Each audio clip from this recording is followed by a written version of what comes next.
बेटा अब हम लोग स्टार्ट करेंगे क्वेश्चन नंबर 21। तो क्वेश्चन नंबर 21 को मैं ज़रा एक्सप्लेन कर देता हूँ आपके सामने। इसमें दो पार्टनर है, एक आशीष एक कनव है। इनके प्रॉफिट शेयरिंग रेशियो जो है बच्चे वो 3:2 है। और 31 मार्च 2018 में इन्होंने ये डिसाइड किया है कि बिज़नेस डिसॉल्व करेंगे। उस दिन का इनका बैलेंस शीट आपके सामने दिया हुआ है। बैलेंस शीट को एक बार अच्छे से रीड करें। जैसे कि एसेट साइड में ये थोड़ा गलती हो गई है यहाँ पे, ठीक है। एसेट साइड में क्या है बेटा, आपके सामने एक बैंक है, स्टॉक है, डेटर है, furniture, plant, investment and profit and loss. जैसा कि आपको याद है कि हम लोग डिसोल्यूशंस के दौरान सबसे पहले एसेट्स को ट्रांसफर करते हैं, और एसेट्स को ट्रांसफर करते वक्त हम लोग चार चीज़ें एसेट साइड से नहीं लिखते, जिसमें से एक बैंक है, एक प्रॉफिट एंड लॉस है, एडवर्टीजमेंट सस्पेंस है और मिसलेनियस एक्सपेंडिचर्स है। तो ऐसा ये है कि जैसे बैंक आपका है, ये आपका ट्रांसफ़र नहीं होता है, और दूसरा जो यहाँ से है जो प्रॉफिट एंड लॉस है बेटा, ये ट्रांसफ़र नहीं होगा। बाकी ये सारी चीज़ें stock, debtor, furniture, plant and investment, ये आपके ट्रांसफ़र हो जाएंगे। उसके बाद आते हैं ट्रेड क्रेडिटर्स। ट्रेड क्रेडिटर की वैल्यू 42,000, ये एम्प्लॉइज प्रोविडेंट फंड एक्चुअल में नीचे वाली लाइन का है। तो ट्रेड क्रेडिटर 42,000 ये ट्रांसफर हो जाएगा। एम्प्लॉइज प्रोविडेंट फंड बेटा ये भी ट्रांसफर हो जाएगा। मिसेज आशीष लोन बेटा ये भी ट्रांसफर होगा, क्योंकि यहाँ पे पार्टनर का नाम आशीष है और इसकी वाइफ जो है उसका नाम है मिसेज। तो मिसेज जो है वो पार्टनर नहीं है, तो ये लाइबिलिटी भी आपकी एक्सटर्नल लाइबिलिटी की तरह ट्रीट होगी और इसको भी हम लोग ट्रांसफर कर देंगे। कनव्स लोन को हम लोग ट्रांसफ़र नहीं करेंगे। और हम लोग ट्रांसफ़र क्यों नहीं करेंगे, क्योंकि पार्टनर्स की लायबिलिटी को हम लोग ट्रांसफ़र नहीं करते हैं। उसके बाद है बेटा workman compensation fund, investment fluctuation reserve. जैसा कि आप जानते हैं कि इन्वेस्टमेंट फ्लक्चुएशन रिजर्व को ट्रांसफ़र कर दिया जाता है। जो भी एसेट्स के ऊपर बनाई गई लाइबिलिटीज़ होती हैं, रिजर्व्स होती हैं, उसको ट्रांसफ़र करते हैं। एग्जाम्पल के तौर पर डेटर्स के लिए हम लोग प्रोविजन फॉर डाउटफुल डेट्स बनाते हैं, डेप्रिसिएशन फिक्स एसेट्स के लिए हम लोग डेप्रिसिएशन रिजर्व बनाते हैं, इन्वेस्टमेंट के लिए इन्वेस्टमेंट फ्लक्चुएशन रिजर्व बनाते हैं। तो बेटा इन सभी को ट्रांसफ़र करते हैं। प्रोविजन फॉर डाउटफुल डेट्स को भी करते हैं, डेप्रिसिएशन रिजर्व को भी ट्रांसफर करते हैं, इन्वेस्टमेंट फ्लक्चुएशन रिजर्व को भी ट्रांसफर करते हैं। अब बात करते हैं वर्कमैन कंपनसेशन को ट्रांसफर हम लोग एक सिचुएशन में करते हैं, अगर कोई क्लेम होगा तो ट्रांसफर करेंगे और नहीं होगा तो हम लोग ट्रांसफर नहीं करेंगे। क्लियर? वो हम डिसाइड करेंगे नीचे की, जब एडिशनल इंफॉर्मेशन को पढ़ेंगे तब हमें मालूम चलेगा कि कोई क्लेम है या नहीं है। ओके जी। उसके बाद हमारे पास कुछ कैपिटल्स गिवन है, और हम जो अभी नीचे पढ़ने वाले, मैं सिर्फ क्या करने वाला हूँ, मैं नीचे पढ़ने वाला हूँ वर्कमैन कंपनसेशन रिजर्व का कोई क्लेम है कि नहीं है। जैसे कि आप Ashish agree to take over furniture, debtors plant realise, Kanav took over the stock, trade creditor Kanav agree to take over the responsibility. और यहाँ पे पूरे क्वेश्चन को आप अच्छे से अगर देख ले तो कहीं पे भी वर्कमैन कंपनसेशन रिजर्व के बारे में कोई जिक्र या वर्कमैन कंपनसेशन क्लेम के बारे में कोई जिक्र नहीं है। तो इससे हमने ये फाइंड आउट किया कि बेटा ये वर्कमैन कंपनसेशन फंड को भी हम लोग ट्रांसफ़र नहीं करेंगे। तो जैसा आपको पता है कि सबसे पहले हम लोग ट्रांसफ़र करते हैं एसेट्स को, फिर लाइबिलिटी को, उसके बाद आते हैं हम लोग एडिशनल इन्फॉर्मेशन में। तो पहले मैं लेके चलता हूँ आपको एसेट्स कौन कौन से ट्रांसफ़र करनी है, लाइबिलिटीज़ कौन कौन सी करनी है, उसके बाद हम बाकी चीज़ें करेंगे। तो क्वेश्चन ने आपसे बोला है कि प्रिपेयर रियलाइजेशन अकाउंट। तो चलिए जी हम लोग स्टार्ट करते हैं रियलाइजेशन अकाउंट के फॉर्मेट को बनाना। आइए बेटा, तो हमारे पास जो एसेट्स आपके सामने हैं उनको हमें ट्रांसफ़र करना है। एसेट जब हम ट्रांसफ़र करते हैं तो इस साइड हम लोग लिखते हैं, और लाइबिलिटीज़ को ट्रांसफ़र करते हैं तो इस साइड हम लोग लिख देते हैं। तो मैं यहाँ पे sundry assets and sundry liability पहले ही लिख देता हूँ, और उसके बाद सारी लाइबिलिटीज़ को यहाँ पे मैं ट्रांसफ़र कर दूँगा और सारे एसेट्स को ट्रांसफ़र कर दूँगा। तो एक बार मैं आपको और स्क्रीन दिखा देता हूँ। तो देखिए बच्चे, यहाँ पे जो एसेट्स हैं हम जब उसकी ट्रांसफ़र करेंगे तो क्या बात का ध्यान रखें, कौन कौन से एसेट्स थे हमारे सामने। तो हमारे सामने है बेटा, पहला जो एसेट्स है बैंक। बैंक ट्रांसफ़र नहीं होता है। Stock, data, furniture, plant, investment, ये सारी चीज़ें ट्रांसफ़र होंगी, बैंक नहीं होंगे। वो ऑलरेडी लिक्विड में बेटा, जो लिक्विड है, जो ऑलरेडी कैश है, उसको ट्रांसफ़र करना नहीं है, और जो लॉसेज हैं उसको ट्रांसफ़र आपने नहीं करना है। तो स्टॉक ट्रांसफ़र हो जाएगा आपका, डेटर्स ट्रांसफ़र हो जाएगा, उसके बाद आपका फर्नीचर भी ट्रांसफ़र होगा, और फिर होगा आपका प्लांट भी ट्रांसफ़र हो जाएगा, और बच्चे आपका हो जाएगा इन्वेस्टमेंट। ठीक है जी, इन्वेस्टमेंट्स भी ट्रांसफ़र हो जाएंगे। बात समझ में आ गई आपको?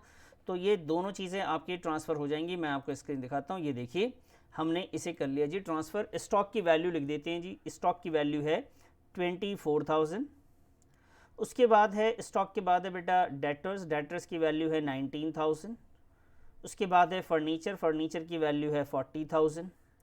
उसके बाद है बेटा प्लांट की वैल्यू है 2,10,000, और इन्वेस्टमेंट है बेटा चलिए 32,000। बस ये सारी चीज़ें जो थी वो हमने ट्रांसफ़र कर दी हैं। इसके ट्रांसफ़र करने के बाद हम लोग जाएंगे अब लायबिलिटी की तरफ। लायबिलिटी में पार्टनर से रिलेटेड लायबिलिटीज़ को हम लोग ट्रांसफ़र नहीं करते, तो पार्टनर से रिलेटेड जो लायबिलिटीज़ है उसको ट्रांसफ़र नहीं करेंगे, उसके बगैर जो बच जाएगा उसे कर देंगे। जैसे हम करेंगे बेटा ट्रेड क्रेडिटर्स को, उसके बाद है बेटा प्रोविडेंट फंड, ठीक है जी, उसके बाद है मिसेस आशीष लोन, ठीक है बच्चे। उसके बाद है हमारे पास इन्वेस्टमेंट फ्लक्चुएशन रिजर्व,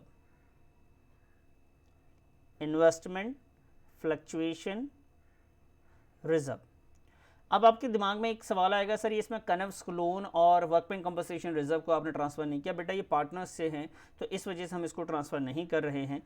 42,000 और वर्कमैन कंपनसेशन रिजर्व को तो हम लोग तब ट्रांसफ़र करते हैं जब कोई क्लेम होता है, अगर कोई क्लेम नहीं है तो हम ट्रांसफ़र नहीं करेंगे। मिसेस आशीष 9,000 और बेटा इन्वेस्टमेंट फ्लक्चुएशन रिजर्व जो है ये आपका है 4,000। इनको हमने ट्रांसफ़र कर लिया, तो ये दोनों चीज़ें जो थी बेटा इसको हमने ट्रांसफ़र कर दी है। ट्रांसफ़र करने के बाद आप चाहें तो इनको जो टोटल वैल्यू जिनको ट्रांसफ़र कर रहे हैं आप यहाँ भी ट्रांसफ़र कर सकते थे। मैंने अंदर लिखा है, इसको टोटल करके मैं यहाँ लिखना पसंद करूँगा और इसको भी टोटल करके मैं यहाँ लिख दूँगा। तो हमने एसेट्स को जो है ना हमने ट्रांसफ़र कर दिया। अब हमारा काम है एसेट्स को भी ट्रांसफ़र कर लिया और हमने लायबिलिटी को भी ट्रांसफ़र कर लिया। अब हम आएंगे बेटा एडिशनल इन्फॉर्मेशन के एक एक पॉइंट को। अब ध्यान से देखिएगा, एक एक पॉइंट मैं आपको समझाता हूँ, ठीक है जी। एक एक पॉइंट पे आप ध्यान दीजिएगा। एक मिनट बेटा, शायद आपको स्क्रीन ना हाफ दिख रही हो।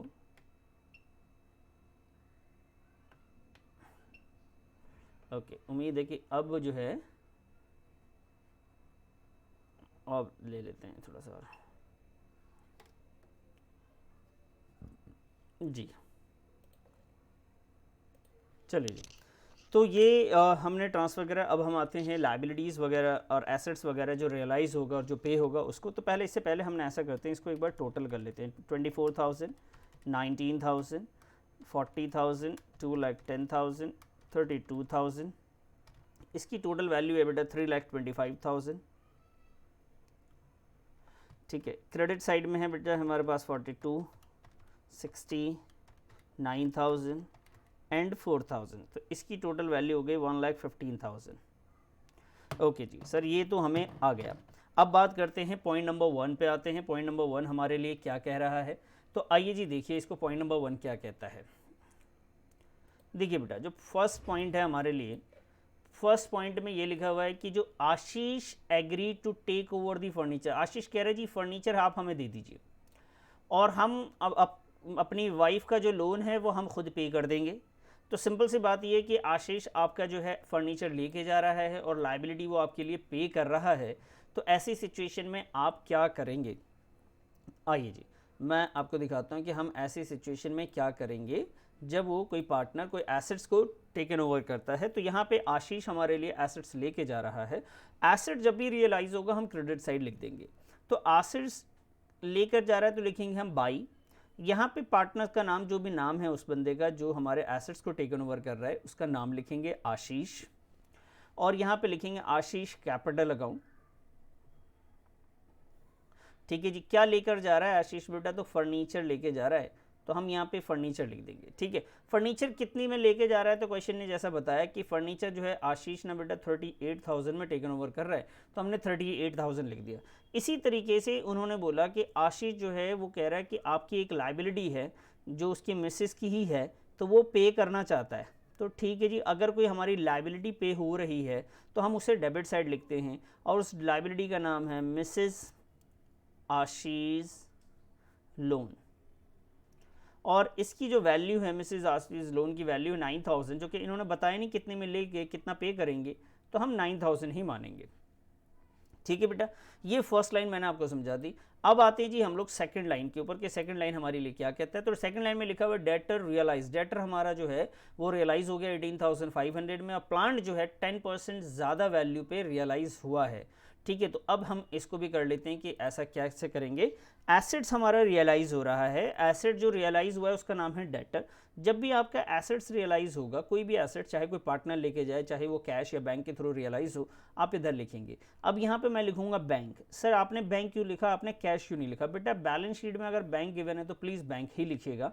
एसेट जो रियलाइज़ हुआ उसके नेम आप लिख दीजिए। जैसे एसेट्स मेरा जो है वो है डेटर्स का पहला जो रियलाइज़ हुआ है, और डेटर्स की वैल्यू है बेटा 18,500 में रियलाइज़ हुआ है, ऐसा क्वेश्चन में दे रखा है, हमने वही लिख दिया।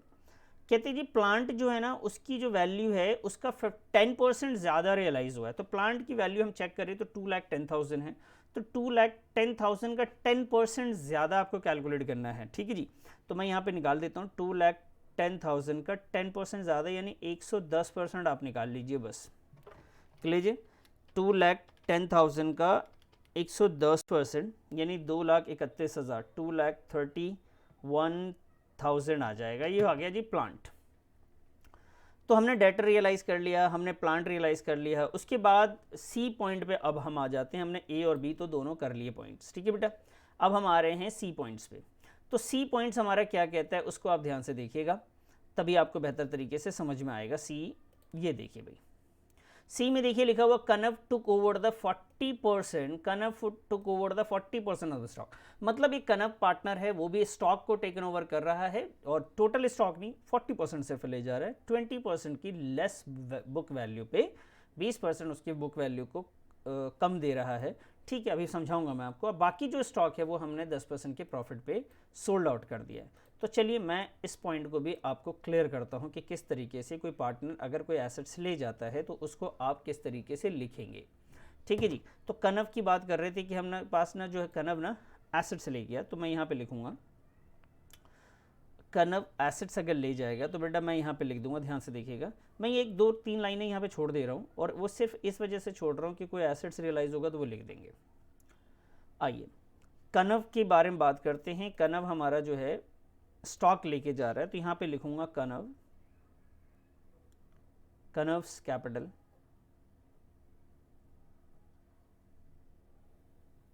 कनव्स कैपिटल अकाउंट। और कनव कैपिटल अकाउंट जो है बेटा वो हमारा क्या ले जा रहा है, स्टॉक। स्टॉक कितना लेके जा रहा है ध्यान से समझेंगे, मैं आपको अच्छे से समझाऊं। एक पॉइंट में अगर समझाने की कोशिश करूं एक ही लाइन में, तो देखिए जितना भी स्टॉक है मेरे पास ना बेटा, अभी हमारे पास जो स्टॉक है ना बेटा वो है 24,000 का। मैं यहीं पे लिख देता हूँ 24,000 का, ये 40% ले जा रहा है, तो आप इसको सिंपली 40% कर दीजिए पहले। फिर कह रहे हैं कि जो उसकी 40% के बाद जो वैल्यू आएगी ना उसमें 20% लेस करना है। तो इसका मतलब है 20% लेस करने के बाद परसेंटेज में बचेगा 80%, तो आप 80% कर दीजिए उसके बाद। तो ये स्टॉक को वो इतने में लेकर जा रहा है, मैं ये समझा रहा हूँ आपको। क्लियर है? नहीं क्लियर? नहीं है सर? नहीं है, एक बार और अच्छे तरीके से आप हमें समझाइए। आइए बेटा, जो कनव स्टॉक लेके जा रहा है, मैं यहाँ पे अगर स्टॉक को क्लियर करूँ आपको, तो जो कनव स्टॉक लेके जा रहा है वो टोटल स्टॉक हमारे पास 24,000 का है। इसके दो हिस्से कर दिए गए, एक है जी 40%, बाकी जो बचता है वो है बेटा 60%। तो इसका अगर 40% निकाला जाए 24,000 का, तो ये आएगा बेटा 9,600। ठीक है, 24,000 का अगर मैं 40% कैलकुलेट करता हूं तो 9,600 है। अब बाकी जो 60% है वो आ जाएगा बेटा 14,400 का। तो क्वेश्चन ने बोला कि जो स्टॉक है जो कनव लेकर जा रहा है, आप ऐसा करो ये 96,000 का है, लेकिन इसमें से हमें ना 20% का और डिस्काउंट दे दीजिए। तो 9,600 का जो है उस पर 20% का वो जो है वो डिस्काउंट मांग रहा है। और तो भाई 9,600 का अगर आप 20% और निकालिएगा तो वैल्यू आएगी बेटा, वो आएगी 1920। और इस वैल्यू को जब माइनस करेंगे आप 9,600 से, माइनस का 1920, तो ये वैल्यू आएगी बच्चे 7,680 की। क्लियर है? इतने का। अच्छा, मैं इसको इतनी सारी कहानियों की जगह मैं सिर्फ इतना लिख देता हूँ कई बार कि 24,000 का 40% पहले, फिर 20% लेस बोले तो 80%, और इसको मैं सॉल्व कर सकता हूँ। 24,000 इंटू का 40% इंटू का 80%। ठीक है, ये वैल्यू फिर भी कितनी आएगी बेटा, वही आएगी 7680। तो ये तरीका है एक तो करने का, और एक तरीका ये है कैलकुलेशन को निकालने का। ओके, अब आते हैं जो बैलेंस जो बच गया था वो जो है उसमें हम ना ऐड करेंगे, क्योंकि क्वेश्चन ने बोला था कि जो हमारे पास जो बैलेंस बच जाएगा उसको बेटा हम लोग प्रॉफिट पे दिखाएंगे, उसको हम लोग प्रॉफिट पे सेल करेंगे। वो प्रॉफिट कितना परसेंट है, 10%। तो इसका 10% अगर आप कैलकुलेट करेंगे तो 1440 आएगा, और ये 14400 में 1440 में ऐड कर देंगे तो ये आ जाएगा जी 15840। ठीक है जी, ये आ जाएगा। अच्छा सर इसको भी डायरेक्ट करने का कोई तरीका, तो बेटा बहुत सिंपल है, 1440 अगर है तो आप इसको 10% ऐड करना है तो 100 के हिसाब से सोचा करिए, परसेंटेज को कम करना है तो 100 से 20% कम कर दिया तो 80 बचा, 100 में 10 जोड़ दिया तो बेटा 110% बच गया। ठीक है, तो 1440 इंटू का 110%, तो ये वैल्यू भी आएगी 15840। तो मैंने आपको दो तरीके बता दिए कैलकुलेशन के, एक तरीका ये था और दूसरा तरीका जो है इसका ये है। क्लियर? तो चलिए क्वेश्चन पे वापस से आते हैं हम लोग। जी बेटा जी, देखिए बेटा, तो यहाँ पे स्टॉक जो टेकन ओवर हुआ है बेटा, वो जो स्टॉक लेके गया है कनव, उसकी वैल्यू है 7680। समझ में आ गई बात? ये स्टॉक की वैल्यू कितनी है, 7680 है, और जो बाकी बैलेंस स्टॉक बच गया था उसे हमने सोल्ड आउट किया है, तो वो हमने जो सोल्ड आउट किया उसको हम ऊपर लिख देंगे स्टॉक को, और उसकी वैल्यू हमने कैलकुलेट करी बेटा 15840 इतने में। तो ये हमने तीन चीज़ें हम लोगों ने कर ली हैं। अब चलते हैं नेक्स्ट इंफॉर्मेशन की तरफ। चलिए जी, ये देखिए अब हमने ए पार्ट कर लिया है बेटा, बी भी हम लोगों ने कर लिया और सी भी कर लिया है। अब आते हैं सीधा डी पार्ट पे। डी में लिखा हुआ trade creditors to over the investment in full settlement. Creditor जो है बेटा, जितना भी क्रेडिटर की वैल्यू थी 42,000 की, वो हमारा इन्वेस्टमेंट लेके गई है फुल सेटलमेंट में। इसका मतलब हमें 1 रुपये भी अब क्रेडिटर का हमें नहीं देना, और ना ही वो इन्वेस्टमेंट का वो हमें देंगे। ठीक है, तो ऐसी सिचुएशन आपको पता है कि जब कोई एसेट्स, कोई लाइबिलिटी टेकन ओवर करता है तो उसकी कोई भी रिकॉर्डिंग नहीं करी जाती, तो इसको हम लोग रिकॉर्ड नहीं करेंगे। तो ये डी तो आपने वैसे ही समझ लिया। अब आइए बेटा ई की बारी, ई की तरफ बढ़ते हैं हम लोग। जरा ई में क्या लिखा हुआ है कि Kanav agree to take over the responsibility of completing the dissolutions. Kanav को ये रिस्पॉन्सिबिलिटी दी गई थी कि भैया आप डिसोल्यूशन के सारे प्रोसेस को आप देखेंगे, और आपको उसके लिए एक रेम्यूनरेशन, एक सैलरी टाइप से वैल्यू 12,000 रुपये आपको दी जाएगी to bear the relation expenses, और सारे जो खर्चे होंगे वो आपने ही उठाने हैं। एक्चुअल एक्सपेंसेस ऑफ रिलेशंस ₹8,000, और जो एक्चुअली में खर्च हुए हैं 8,000। इस बात से हमें फ़र्क नहीं पड़ता कि कनव ने 8 किया या 80,000 खर्च किया, हमने उसको कितनी रुपए की रिस्पॉन्सिबिलिटी दी थी वो हमें समझ में आती है बस। तो 12,000 रुपये जो है बेटा वो हम लोग रिकॉर्ड करेंगे कनव के नाम से, और उसे कहाँ करेंगे, क्योंकि कोई भी पेमेंट आप कर रहे हो तो आप डेबिट साइड उसे रिकॉर्ड करते हैं। तो यहाँ पे लिखेंगे बेटा आप कनव कैपिटल अकाउंट, और नीचे आप लिख दीजिएगा रेम्यूनरेशन, और रेम्यूनरेशन की जो वैल्यू थी बेटा वो कनव की 12,000 रुपीज़ की थी। अब और देखते हैं कि क्वेश्चन ने कुछ और भी चीज़ें हैं जो बच गई हैं, तो नहीं बेटा अब यहाँ पे कोई भी चीज़ें नहीं बची हैं, ना ही बैलेंस शीट के ऊपर थी। अब इसको हमें अकाउंट को क्लोज़ करना चाहिए। कैसे क्लोज़ करेंगे सर? बेटा क्लोज़ करने के लिए आपने सबसे पहले इस बात का ख्याल रखना होता है कि लायबिलिटी आपको चेक करनी होती है कि क्या सारी लायबिलिटीज़ आपने पे करी हैं या नहीं करी हैं। तो जैसा कि आपको दिख रहा होगा, नहीं दिख रहा है तो मैं आपको दिखाता हूँ। देखिए यहाँ पे क्रेडिटर था जो कि इन्होंने पे कर दिया, वो क्रेडिटर इन्वेस्टमेंट ले गए थे।